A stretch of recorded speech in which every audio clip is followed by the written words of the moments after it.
Okay, good morning, and we are on this week in Parshas Chukas, page 838 in the art scroll. This is the parsha that jumps. So from the book of Exodus, from Shmos, the beginning of Shmos, from the moment we start off, it begins with introducing the Jewish people, the tribes who went down to Egypt. It then jumps to the birth of Moshe. And very, very soon after that, it jumps to the last year of Moshe's life, 80 years. And so we go through that period within just a few pages, a few verses, it's done. We come to, from there until the middle of this week's Parsha, is a period of 2 to 3 years. The last year in Egypt, plus 2 years in the desert. And the middle of this Parsha, we jump 4 years. So the beginning of the Parsha, and we'll come back to that, the whole beginning of the Parsha is Chukas, which is the whole Torah of the red heifer. Of the red? Heifer. Red cow brought to purify people who had come in contact with the dead.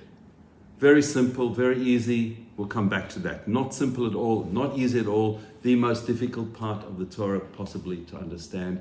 King Solomon himself said he understood the entire Torah. He was the wisest of all men. The one thing he did not understand was the way the Para Aduma works in terms of purification of people. We'll come back to that at the end. Okay, so that goes through from page 838, 840, 842. If you jump to 842, I want to go through the rest of the Parsha and then, please God, come back to the beginning. So if you go to 842, you'll see there chapter 20, 4 lines down. Vayavo b'nei Yisrael kol ha'eda midbar tzin b'chodesh harishon v'yeshev ha'am b'kadesh v'tamas sham Miriam v'tikaber sham. Jewish children of Israel, all of them assembled. They arrived in the wilderness of Tzin. In the first month, the people settled in Kadesh, and Miriam died and was buried there. Okay, that is a jump of 38 years. We don't have any Torah explicitly mentioned of what happened from the time of the spies 2 weeks ago till this period of time. The 38 years of wandering in the desert is not mentioned explicitly. It jumps from this mitzvah of the red heifer, of the paraduma, to the death of Miriam. Miriam died just a few months before the Jewish people went into Israel.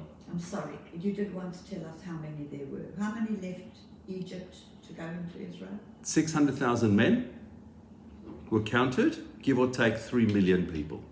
Oh, a lot. Yes, lots of people, possibly more, but generally the Torah counts 600,000 men several times, as we've discussed. And they didn't count the names? Not in terms of the way they did those counts, no, because those counts were generally done of those people who go out to war. Thank you. And so yes, so about 3 million people, and we will have in the Parsha in Pinchas in a few weeks' time, another count. So we had my book of Bamidbar, as we said at the beginning of this book, there was a count. Numbers is the way we translate. Bamidbar means in the desert. The rabbis say it's the book of countings because there's a count of people at the beginning and a count of people towards the end in Pinchas. Thank you. Now, the journeys through the desert, these missing 38 years are mentioned in the second last Parsha of the book of Bamidbar. When we get to Matos, it lists all the journeys of the Jewish people through those years. Sorry, not Matos, in Maseh, the last Parsha. The very last Parsha in the book. This year, Matos Maseh is going to be booked together, but Parshas Maseh, the beginning of it, the first 49 verses, mentions all the journeys that they went through. There are a lot of journeys there. Some of them were very short, some of them were very long. There was one that was 19 years. We'll get back to that in a few weeks' time, please God. We'll come to discuss that. But Parshas Chukas is a very, very short Parsha as Parshas goes. It's only 87 verses. Yes, there are 87 verses in it. The first whole section, first 22 verses are all about the Para Aduma. The rest of the Parsha is basically stories. So let's go through what's in the rest of the Parsha. Miriam dies.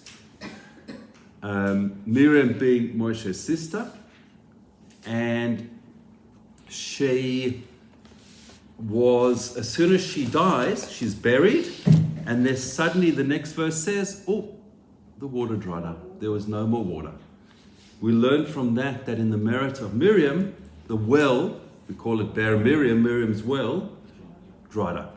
The water that came from the rock that Moshe had hit 40 years ago suddenly stopped. And so we learn from that, Miriam, because of her, because of what she did, we had water. And so the Jewish people, horror of horrors, complained. They got all upset, we're thirsty, we need water, and Moshe got angry. And Moshe went, and Hashem said, go and speak to the rock. It's all brought here. And Hashem, you can see on 843 on the left-hand side, God commands Moshe to bring water.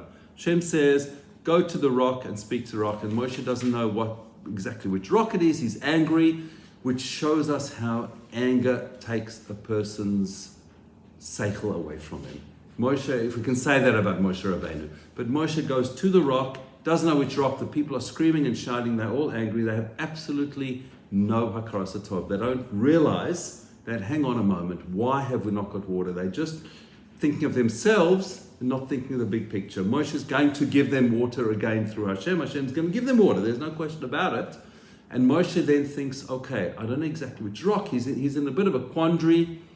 And he remembers, oh, hang on, last time Hashem said I must hit the rock, and he hits the rock.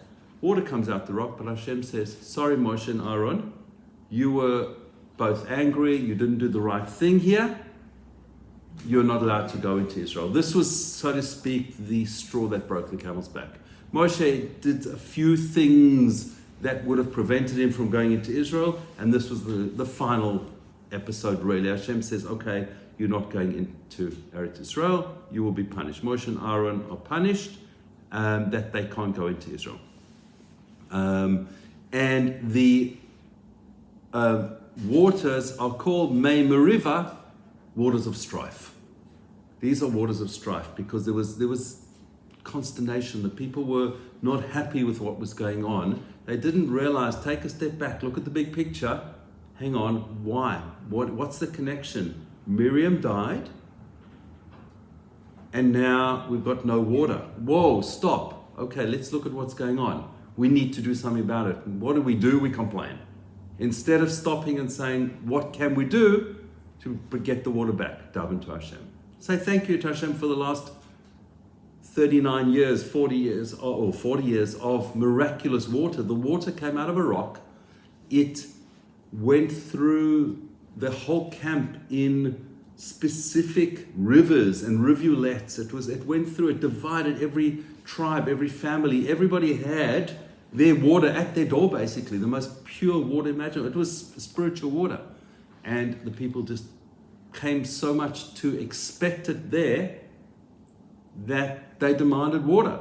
Same thing that they did soon after we went through the Red Sea, the Sea of Reeds.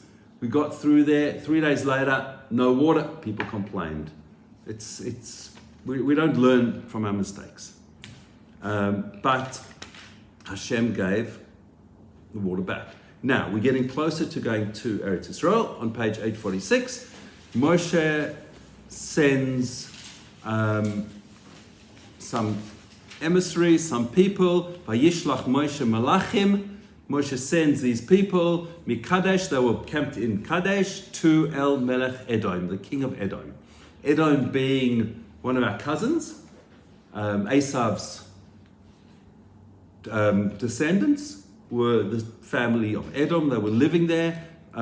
We learn out that Edom becomes the Roman Empire, and it's under Rome essentially, the Western powers today, the exile we're currently under, the destruction of the temple by the Edomites, by the Romans. We are still in that phase of life where we don't have a temple. They destroyed the temple, and until the temple's been rebuilt, we are under that domain, under the domain of the Western powers, the Edomites in the world today, going back for nearly 2,000 years.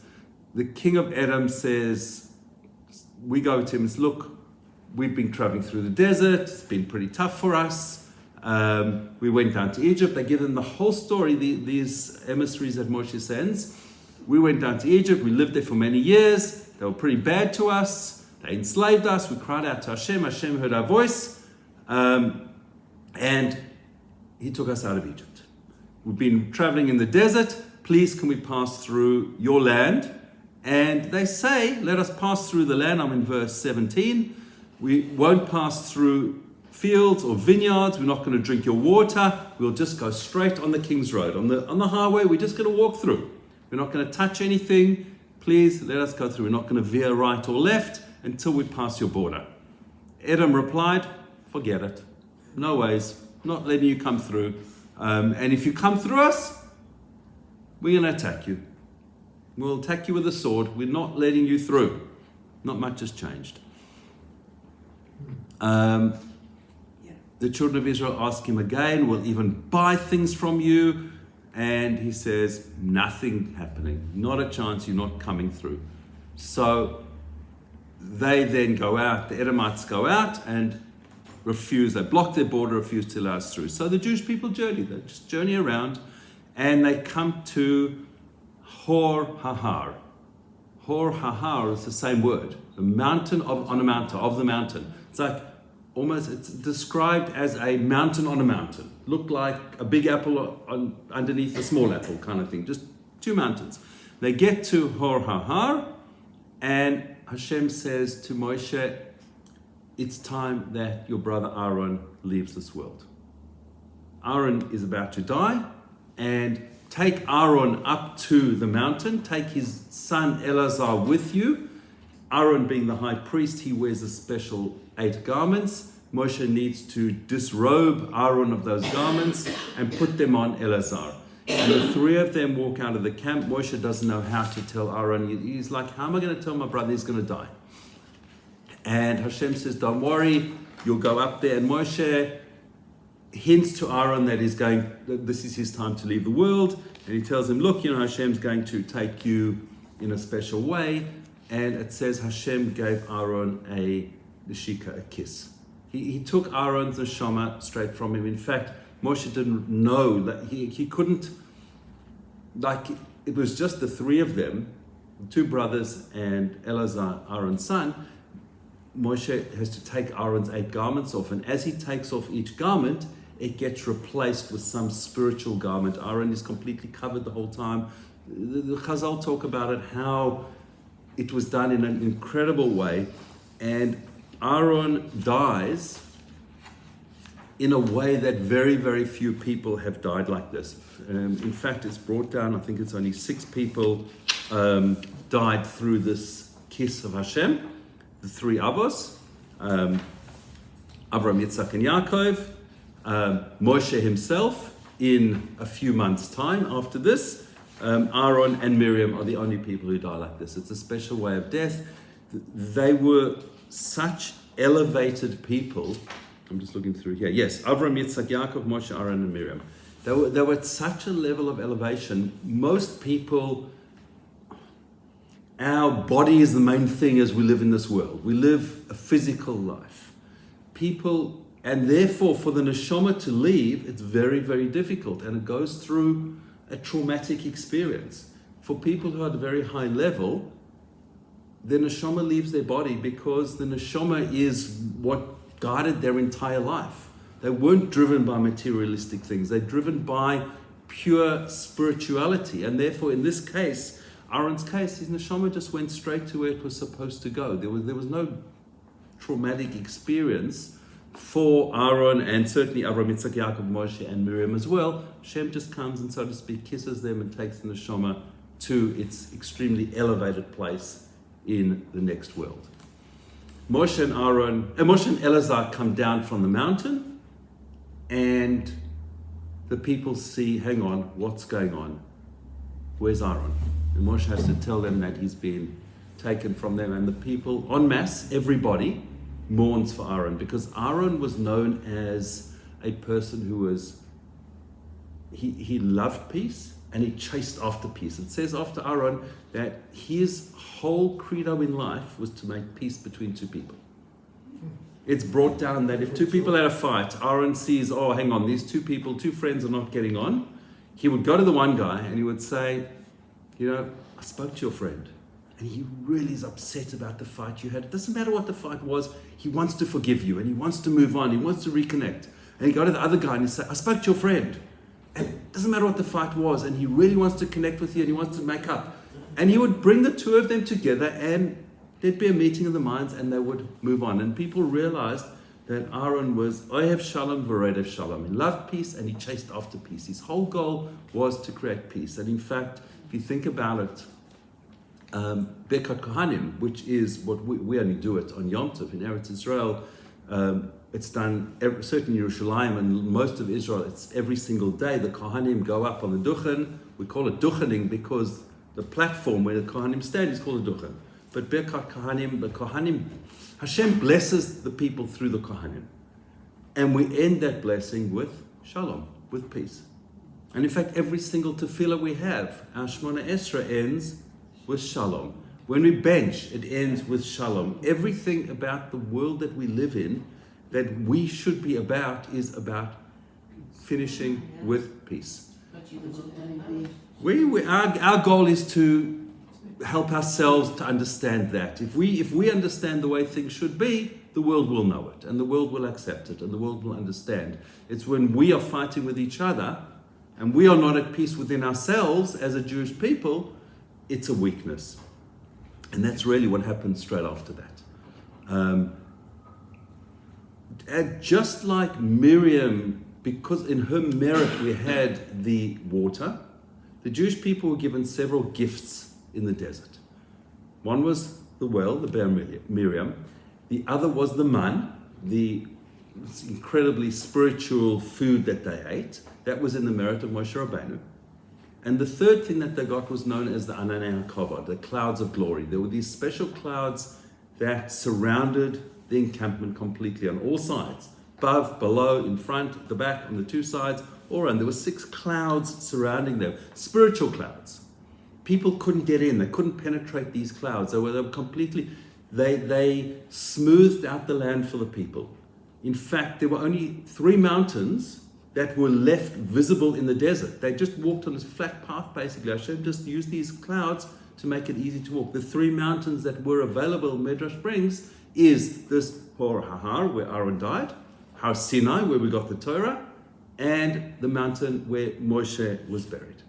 Those 3 mountains were visible to the people. Now, we don't know exactly where any of them are today. We certainly don't know because Hashem doesn't want Moshe's burial site to be a place of pilgrimage. There is a monastery on what's alleged to be Mount Sinai, not a Jewish one clearly, because we don't know, because Mount Sinai is not a place where it had spirituality for the time that Hashem rested his presence there. After that point came a normal mountain. Hashem leaves his presence forever in Yerushalayim when the temple's not there. He says his presence is in the Western Wall, which is why it's got such a high level of spirituality. But when the Beis HaMikdash is there, Hashem kisses the earth through where the Aron sits on the Even Shasiyah, on the stone, the foundation stone of the earth. That's where Hashem's presence connects between the spiritual world and the physical world. The prophecy says that when Hashem removes the temple, removes himself from the temple, he'll still leave some vestige of his presence in this world called the Shekhinah in the Western Wall. But when the temple is rebuilt, that will be at a much higher level in the temple.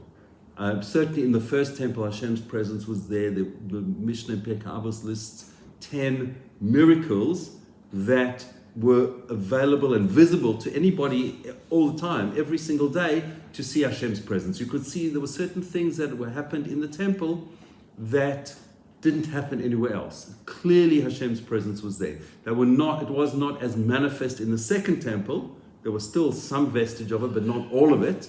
And then once the second temple was destroyed, the ability to see Hashem's presence there was removed, but we can still sense it and feel it in a connection at the Kotel, at the Western Wall. And so, yes, I mean, those type of things, if we are like anything else in life, if we train ourselves to understand what it is and to accept it and to connect to it, then Hashem will connect to us. It's like everything else. What we put in, we get back. We make the connection to Hashem. He says, great, you want to be connected to me? I'm going to connect to you. Okay, so then the clouds of glory were in Aaron's merit. Because of Aaron, the clouds of glory were there, and suddenly the clouds disappeared. The people wept. If you look on page 848, 849, end of chapter 20, verse 29, when the entire assembly saw that Aaron had perished, they wept for him for 30 days. Called Base Israel, the entire house of Israel, every single person in the camp mourned for Aaron for 30 days because he was so instrumental in making peace between everybody. And the very next verse then says, chapter 21, Vayishma HaKanani Melech Arad Yoshev HaNegev Ki Ba Yisrael Derech HaSarim V'Yilachem B'Yisrael V'Yesh Mimenu Shevi. The Canaanite king of Arad, who dwelled in the south, he heard that Israel had come by the way of the spies, and he caused a war against Israel, and he took one captive from the Jewish people. Now, if you look on the left-hand side, under the 21 there, it says Amalek attacks. Whereas the Pasuk says the Canaani attack. Now, the Canaani and Amalek are two different people. Amalek were the people who attacked us when we came out of Egypt. The very first weakness we had, he attacked. And he attacks us again. But he goes to the Canaanite king of Arad, and he says, give me your clothing. Let me dress up as you. And I'm going to attack the Jewish people. They're going to think it's you. They're going to daven to Hashem that the Jewish people should be spared from the attack of the Canaanim, from the king of Arad and his people. It's not going to work because it's going to be us, the Amalekites, and therefore we'll win. The Jewish people saw this. They davened a very general tefillah, just protect us from these people attacking us, because they were confused, because they saw these people dressed as Canaanim, as warriors in Canaani clothes. But the Canaanim were dark-skinned because they came from Ham, the son of Noach, who was the dark-skinned one. And yet the Amalekites, Amalek was more fair-skinned. And so they were a bit confused. These don't look like darker-skinned people, but they dressed in the same way. And so the Jewish people davened that just deliver these people into our hand. They didn't, if you look in verse 2, Israel made a vow to Hashem and said, if you deliver this people into my hand, I'll consecrate their cities. It doesn't say if you deliver the Canaanim or the Amalekites, because they weren't quite sure. So let's just daven a general davening, showing to us that Hashem listens to what we daven for. And so we won, we consecrated their cities, and they called this place Chorma. They moved on. They go around Horhar, around the land of Edom, because we said the Edomites wouldn't let them go through, and the people get all upset again, and they start complaining again about the man. It's not good enough food. We've had this spiritual food for 40 years, let's complain again. And so Hashem sends a plague into the people to say this is enough. But he tells Moshe, make a snake. He sends snakes to attack the people, to bite them. Hashem says to Moshe, I'm going to give you the antidote. Take a snake and put it on a stick. The word for a snake is a nachash. Moshe realized, Hashem's telling me to make a copper snake. The word for copper is nechoshes, almost the same word. Take this copper snake and put it on a pole. So he makes this copper snake, holds it up high in the sky. To this day, medical associations around the world have a copper snake, or a picture of a snake on a stick. That's where it comes from. Moshe holds up this stick. The people look at this copper snake and they healed from their snake bites. How does that work? Not dissimilar if we go back to the first battle with Amalek. When Amalek attacked us, Moshe went up onto a mountain, stood on the mountain, and every time he raised his hands, the Jewish people prevailed. And if his hands dropped, Amalek prevailed in this battle. Until a point where he had with him Aaron and Hur, his nephew, and they held his hands up. Moshe got very tired, and they held his hands up. The people saw Moshe's hands, and they realized, hang on, looking through his hands, oh, this is all coming from Hashem. They dove into Hashem, and when they dove into Hashem, they prevailed. Same thing here. They saw the copper snake, looked up to this copper snake, oh, there's something from Hashem, start diving into Hashem and connect to Hashem, and then Hashem healed them. That was the message. In fact, this copper snake lasted hundreds and hundreds of years until King Chizkiyahu decided that the people were relying on the copper snake and not on Hashem to heal them, and he destroyed this copper snake. And the Chachamim at the time agreed with him that was the right thing to do, because what happens over time is we don't realize the source of things.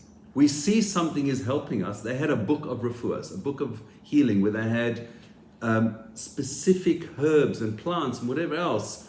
If you take this herb and you crush it and mix it with that herb, it will help your cough. And they knew this. Correct. Except King Chizkiah hid that book of refuahs away as well, because the people were saying, oh, these herbs are healing us. Not Hashem put properties into the mixing of those two herbs, or not that Hashem telling us, look at the snake, look through the snake and see it's Hashem. And so therefore we become reliant on the chemicals in modern tablets today. We don't think about, oh, it's Hashem has given man the ingenuity to develop all these different things. And we just need to take a step back all the time, instead of saying, oh, isn't it amazing? We had COVID, and halfway through the COVID pandemic, suddenly all the drug companies were producing all these vaccines. No, it didn't work like that. Hashem put in place, and if you think about those vaccines, there is no ways they could create those vaccines in such a short period of time, because there had been avian flu and there'd been other close to pandemics or endemics that were around, that they were working on coronavirus vaccinations already a decade before. It just needed to be tweaked. We always say that Hashem puts the refuah before the makkah. Hashem sent COVID to the world for whatever reason Hashem wanted to do that. We don't know. But he put in place that there would be a vaccine created very soon afterwards. He put the refuah, the healing through the vaccine or other drugs, before he gave us the patch with COVID. Whatever reason Hashem had for those things, we don't know. And it's like that with everything else. I mean, if we just look, the most difficult time in the Jewish world for the last 2,000 years, 1800 years, clearly has been the Holocaust. A third of Jewish people wiped out. Most terrible, terrible time. But 3 years later, we got Eretz Yisrael back. Why did Hashem give us the Holocaust? We have no idea. But he did give us Israel. And so we've got something positive always to grab onto after any negative thing happens. Same thing now with October 7. Please God, something phenomenal is going to come out of it. It's up to us to realize what that is. No matter how difficult something is while we're living through it, we need to know there's always something. There's a light at the end of the tunnel. There's got to be something good out of it. We need to make the connection to Hashem to realize what that is. Why we live in a world that's ups and downs, we don't know. But the world is the way Hashem created it, and we need to live through. And that happens to us, each of us, on a micro level, on a macro level, to the Jewish people, to the world as a whole. There are good times and there's bad times. We need to be able to realize that at the end of every storm, there is light. There is clearance. There is, at the end of winter, just look at the seasons. We get to winter, it's dark, it's cold, There's no leaves on the trees. It's quite bleary. It's not. It can be unpleasant and can bring people down. But we know spring's coming.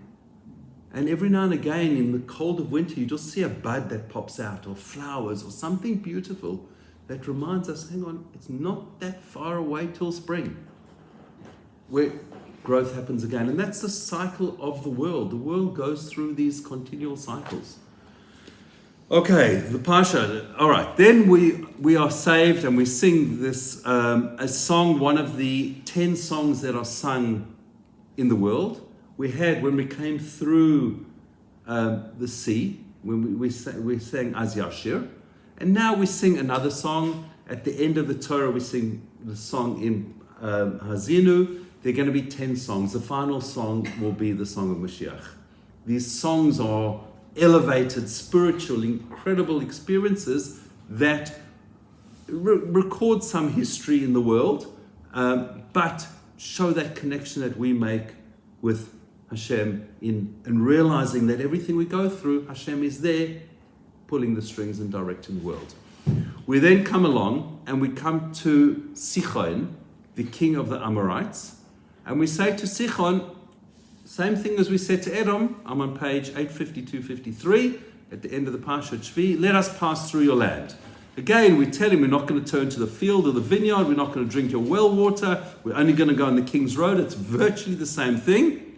Guess what? Sichon doesn't let us through. Not only that, he gathers his whole people together and he attacks us. Now, who was this Sichon? Sichon was one of the giants. And when we talk about giants, we mean serious giants. Sichon had a brother called Og, who is also attacks us in this Parsha. And it describes, the Gemara, the Medrash describes how Moshe himself killed Og. Moshe, we know, was 10 amas tall. An amma is approximately 50 centimeters, according to most opinions. So 1 amma is about 50 centimeters, half a meter. If Moshe is 10 amas, it means he's about 5 meters. 5 meters, so I'm close to 2 meters. 2.5 times me. Wow. Right? Moshe was a very, very tall man. Now that's Moshe. Now it says Moshe grabbed an axe, which was 10 amas tall. So we're now talking 10 meters. Moshe plus his axe. Wow. He jumped in the air 10 amas. So he's now 30 amas, 15 meters off the ground, and he hit Og on his ankle. That's a good question, but either way, let's just picture this again. Moshe is 2 meters. He holds a stick of 2 meters. He jumps 2 meters, and he hits Og on his ankle. 6 meters of his ankle is 6 meters off the ground. Okay, now is that literal? We don't have to take it literally. What we have to know is, compared to a normal-sized human being, we couldn't even see Og's ankle. That's how big he was. Now that we know, these giants existed. And in fact, when the spies went into the land, they described the giants. And they say, we were grasshoppers in their eyes. And then they say, we looked like grasshoppers in their eyes. So picture a grasshopper compared to a person. That's kind of the differential in size between a normal-sized human being and these giants. They were the last 2 of the remaining giants in the world. Moshe killed them. We took over their land, and we sing a song about Heshbon and the cities that we took over. And the Parsha ends just there. Israel, I'm on page 854-55, towards the end, verse 31. Israel settled in the land of Amorite. Moshe sent to spy Yazer. They turned, they ascended by Bashan. Og, king of Bashan, went out against them. He and his people did battle in Edrei. Hashem said to Moshe, don't be scared of him. I've given him over to you. And Moshe smote him, his sons, and all his people. There was none of them left. No survivor left. And then the Parsha ends. The children of Israel journeyed and they camped in the plains of Moab, the bank of the Jordan River, opposite Jericho. We can see Jericho. Yeah, we're about to go into Israel. At the end of the day, if you think about it, we're at Chukas now. We've got Balak, Pinchas, Matos Masei, the end of Book of Bamidbar, and then we're going to Devarim, which is the last few weeks of Moshe's life. We're right at the end of the journeys in the desert.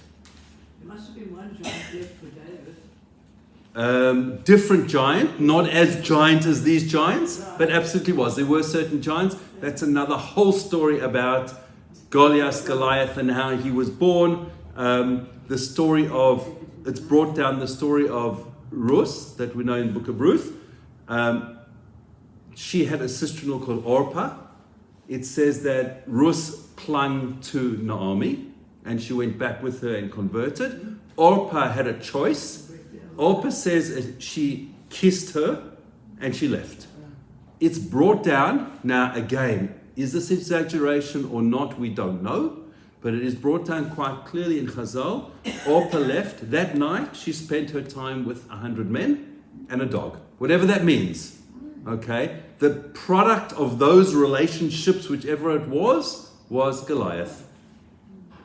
And so he was the one who then attacked Israel. How that all means, what all that means, how we understand it, I prefer to just understand things on a straight, what we call pshat, literal sense. Let's not get too deep into understanding how all of these things work. The Torah is describing situations for us to learn lessons from. Okay, so let's jump back to the beginning of the Parsha, back to Chukas, the Para Aduma. So that is on page 838.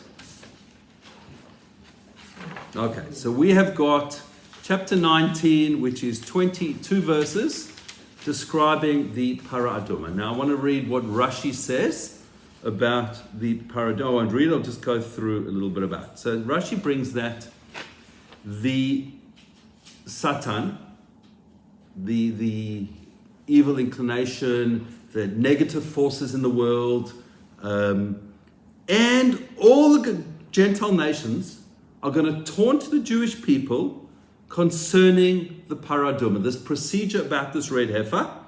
And they're going to say, what is this mitzvah? And what sense is there in it? Well, what's the point of all this?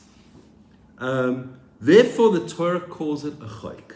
The Torah says this is a choik being a mitzvah that has no apparent understanding to us mere mortals. I'll come back to that in a minute. And he says we have no permission to question what a choik is. A chukah is something in the Torah that Hashem's given us.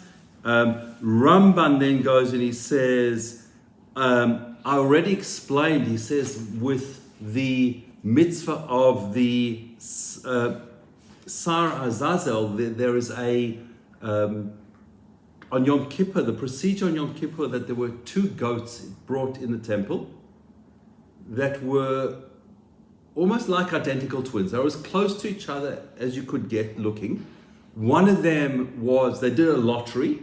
One of them was drawn the lottery, it said, to Hashem, and the other one was to Azazel. Azazel being this negative spiritual force.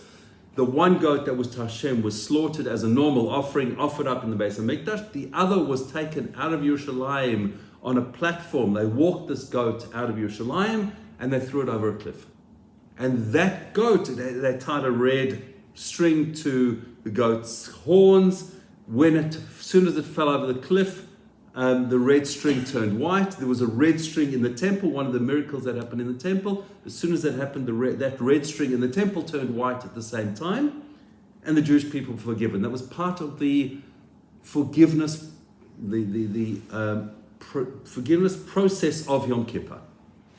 So Ramban says there, I've explained that's also a chayk. There's certain mitzvahs that we can't understand how they work. They're beyond mere mortals to understand. And how one goat provides atonement and the other one is offered up. How does this all work? I don't know. He talks about how sacrifices that are brought for a person who has certain emissions. A male is called a zav, a female called a zava. Beyond normal emissions from the body, certain other spiritual, they're physical, but spiritual things, how bringing a sacrifice is going to clean that up for a person. Or a woman who's given birth. She gives birth, and after 40 or 80 days, she has to come to the temple and offer certain sacrifices. How that takes a person from being impure, and this is all spiritual impurity, not physical. How that takes a person from impure to pure. These things are all beyond the scope of our understanding. Normally, they're not for us to question, they're for us to accept that Hashem gave us mitzvahs. He says also the red cow, this paraduma, the whole thing happens. You take this cow, you slaughter it, you burn it. All other offerings happen inside the temple. This is done outside. Everyone can see it. So he's bringing there. That's why the nations of the world are going to ridicule us. Now, personally, I've never been asked by anybody, and I don't know anyone else has been asked by any non-Jew, what's this deal with this red cow? Now, I was playing around this morning and I found in Safaria, which is an online resource which has got, sadly, there's a lot of parts in Safaria that people have put in there that I wouldn't rely on. They come from people who put things in there that are not necessarily of the Orthodox persuasion, shall we say. There's stuff in there that's not real Torah. There's lots of source sheets that people put in there, but there's everything there. Just about every book that's been written on Torah is there. Much of it's been translated. And I looked up sources in Safaria and I found this thing I printed out. It's got 30 pages of different sources just describing the Para Aduma. I haven't looked through it in detail, but it brings everything from the Torah, from Midrashic sources, Gemaras, there's Mishnahs, Gemaras, Midrashim, up through later authorities. Every single person along the way describes the process, describes the significant background to it, this whole thing. At the end of the day, we don't know why Hashem gave it to us. And at the end of the day, most mitzvahs, we don't know why Hashem gave them to us. So if we look at mitzvahs in general, so I've said already, we've got these chukim. They are, we translate them as divine ordinances. Let's use that term. Hashem gave us mitzvahs that are not there for questioning. They're not there for us to go through the mechanics of it and understand why things happen. I'll come back to Paradum in a minute. But we mentioned things like the Sarah Azazel, the goat that's sent to be thrown off this cliff. It's a choik. We have no right to question it. Other chukim, for example, that the Torah mentions, yibum. A woman is married to a man. She's not allowed to marry the man's brother. If they get divorced, they're not allowed to get married. If the husband dies, the woman is not allowed to marry a brother of that husband, except in one case. If he died without children, then she marries the brother in a ceremony called Yibum. She becomes the brother's wife, and the child that's born from that union perpetuates the brother's name. It's something that's beyond understanding. We don't do that today. There is a way of getting out of Yibum. Unfortunately, if somebody dies young without children, and unfortunately, sadly, at the moment what's going on in Israel with the war, there could be many cases of this. So the Torah says, if for various reasons, perhaps there's a huge age gap between them, or she's already married, or whatever the case might be, she can't marry this brother. The brother's married. Now, he can marry other people, but for whatever reason, let's just say the brother is married to her sister. It's quite possible, two brothers, two married sisters. One of them dies, one of the brothers. The two sisters now cannot be married to the same person. So in order to release this woman, we go through a process called chalitza, where she removes a shoe from his foot, a sandal from his foot. The whole process goes through that releases her to now marry anybody else. She's tied to that brother. We don't understand Yibum. Another mitzvah that's brought is shatnez. Shatnez is mixing wool and linen. We're not allowed to have a garment that's got wool and linen in the garment. Logic dictates, well, what difference does it make? It might look very nice. It might be a good complement of fabrics. with shatnez, we are allowed. There's certain garments we're allowed to wear if they do have wool and linen. If we're wearing tzitzis that are a four-cornered garment that's made of linen, we're supposed to put woolen techeles in the tzitzis, a blue string that's got to be made of wool. And so in that case, we can have shatnez, but in every other case, we can't. And in fact, in every single negative commandment, mitzvah that we've got, that we're not allowed to do something, at some point in time, we're allowed to do it through our lives. There's always something that is allowed in that. So the Kohen Gadol in his garments and the other Kohanim in their belt had wool and linen together. Somebody's always allowed. There's always the ability to do it in some other form. Hashem gives us, He doesn't cut us off completely from this world. He allows us to do things, but in a framework. So those four, the paraduma, shatnez, the ksar azazel, the goat, and yibum are mentioned in the Torah itself as chukim. There are other mitzvahs that are chukim, but the Torah actually calls us chukim. That's the one type of mitzvah. Okay, there are two other types of mitzvahs, just very briefly. What we call eidos, testimonies. Something that we can testify actually happened. We were taken out of Egypt. Lots of our mitzvahs, the mitzvah of Shabbos is about creation and Zecher L'Tzias Mitzrayim. We say that about lots of mitzvahs. All the mitzvahs of Yom Tov, of Pesach, are Zecher L'Tzias Mitzrayim, a memory of, reminder of that Hashem took us out of Egypt. So it's a mitzvah that testifies to some historical event. Whether the historical event was creation with Shabbos or taking out of Egypt with Shabbos and Yom Tov, that type of thing. Wherever the Torah says, as a reminder that Hashem took us out of Egypt, is a mitzvah. The mitzvah to wear tefillin is a zeicher. The mitzvah to wear tzitzis is a zeicher. All those mitzvahs that we can look back and say, Hashem gave us this mitzvah because of some historical event, that is a testimony that we can stand by and say, yep.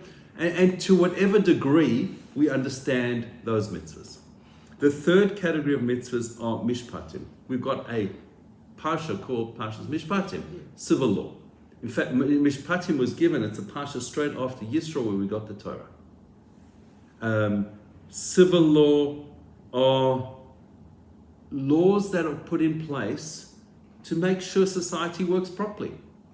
The type of laws, and these are the kind of laws that any just society would put in place to make sure that the society operates in a way that's fair and equitable to everybody.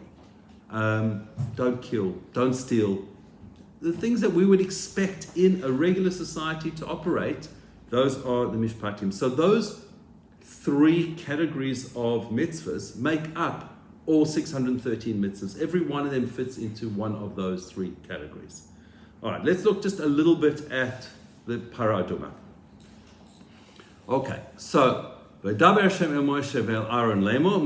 Hashem says to Moshe and Aaron, saying, Zois Chukas HaTorah. This is the decree, the statute of the Torah. Asher tziva Hashem lemo, that Hashem commanded you, say, Daber el Bnei Yisrael, to say to the Jewish people. So Hashem is saying, in the first two verses, Hashem spoke to Moshe and Aaron, saying, this is the decree which Hashem commanded, saying, speak to the children of Israel, take a complete red cow, which is without blemish, which no yoke has come upon it. That's what you got to do. Find this red cow. Now, when we're talking about a red cow, It's sinful, a red color is sinful. it is. We're not talking about Ferrari red. No. We're talking about, Brown red. think about a brown red cow, yes. Now, it's got to be completely red. It's not allowed to have two hairs of any other color. It can't have two black hairs, gray hairs, white hairs, anything. It's not allowed to have had a yoke on it. In other words, and the Gemara brings down that if an animal has had a yoke, even for a minute, just on it, there's two hairs on the neck that change. They normally stand up and they bend over, however it works. And the Chachamim, the sages, know exactly what to look for. So there's stories in the Gemara where somebody was going to sell this red heifer and they realized how valuable it was to the Jewish people. The non-Jewish person had this red cow, and he's going to sell it to the Jewish people, and the Chachamim come, they negotiate with them, they agree a price, and they say, look, we've got to go get the money from the temple treasury because it's paid for with public money. They come back the next day and he says, I think I'm going to up it by a little bit. And he ups it. And he keeps adding on to the price. And they come back and they're prepared to pay this exorbitant fee. They come back the next day and they examine this red cow and they notice these two hairs are sitting differently to the way they normally would. And they said, did you put a yoke on this animal at all by any chance between when we were here yesterday and when we're here today? And he said, yeah, I did. No big deal. It's still a red cow. They said, sorry, they can't take it. This cow is no longer valid. Now, every so often in our time, we hear about, there's a red cow born here and a perfect red cow here. If you Google it, you'll see that every now and again, there's a cow that's ready to go. Interesting question. How many red heifers have there been in history? One. Good call, but no. There have been 9. Similar to the 9 songs that we've had at the end of the Parsha. That connection hit me now. There have been 9. Moshe made the first one. That lasted all the way through the whole first temple, a period of 900 years nearly. Ezra made the second one at the beginning of the second temple. And since then, from that point on, there were 7 more. There's been 9. The 10th one will be brought by Mashiach. Because now we haven't even discussed what this red heifer does. It comes along, they take this cow. The Gemara describes how they protected. The people who bring this red heifer have to be completely pure. They use children who have never experienced any impurity, never come in contact with the dead. They have to take this cow and slaughter it and burn its ashes with hyssop and with wool and a whole procedure, and take those ashes. Anybody who is involved in that entire process becomes impure.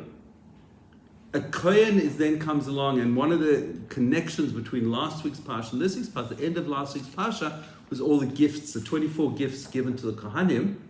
We learn out in this week's Parsha, obviously we told Elazar, the Kohen, must take it, so the Kohanim have to do it.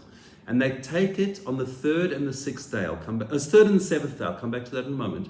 And they dip it in water, and they sprinkle the person who's impure on the 3rd and the 7th day, impure as in having come in contact with the dead, which then purifies the person. They then go to the mikveh, and the next day, a person who's come in contact with the dead can now go into the temple. The person who does the sprinkling, the person who does the burning, anything to do with the ashes, themselves becomes impure. And that's why this is a chok. That's what King Solomon didn't understand. How is it possible that I'm using this, I'll call it a tool, this cow, this ashes of this cow, to purify somebody else, and I'm becoming impure?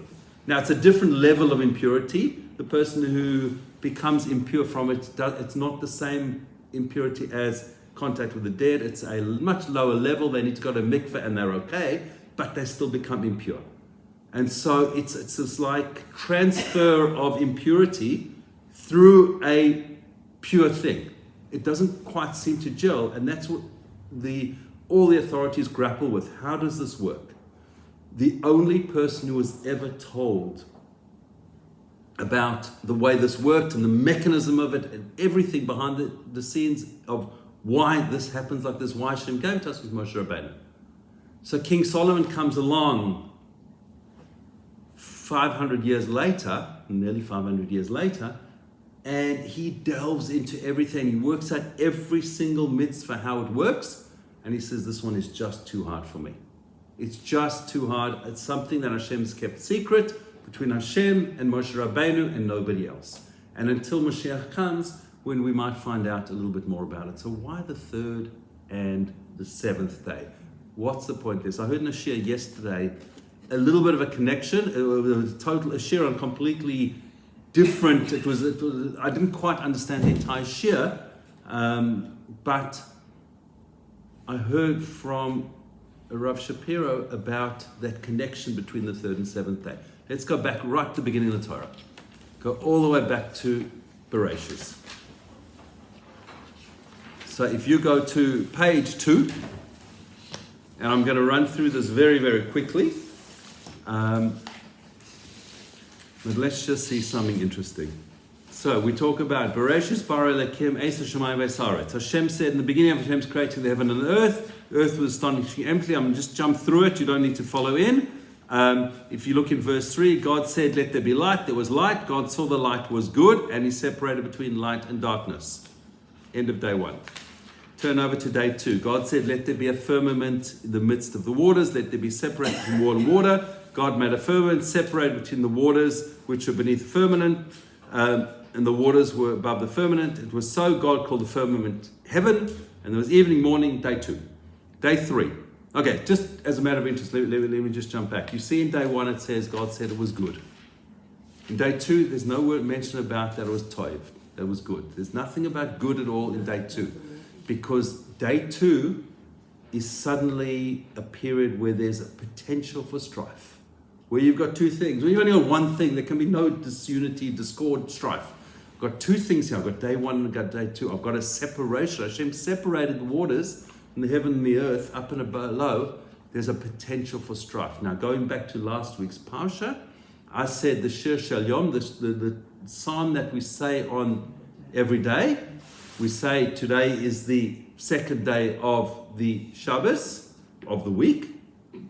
By saying that, we remember that Shabbos is coming. It's one of the reasons we give an introduction to every psalm. The 2nd day is the Shir of the Bnei Korach.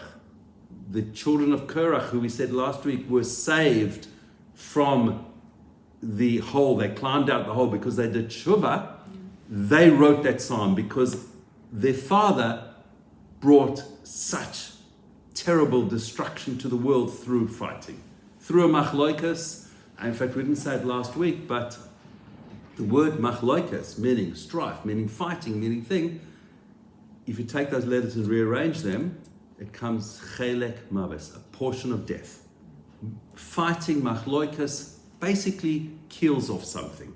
Whenever there's machloikas, there's death. Whenever there's tov, there's good things. Tov is good. Okay.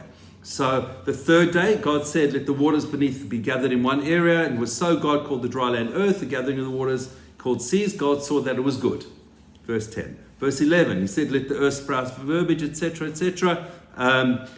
Verse 12, end of the verse, God saw that it was good. It was the evening, it was morning, a 3rd day.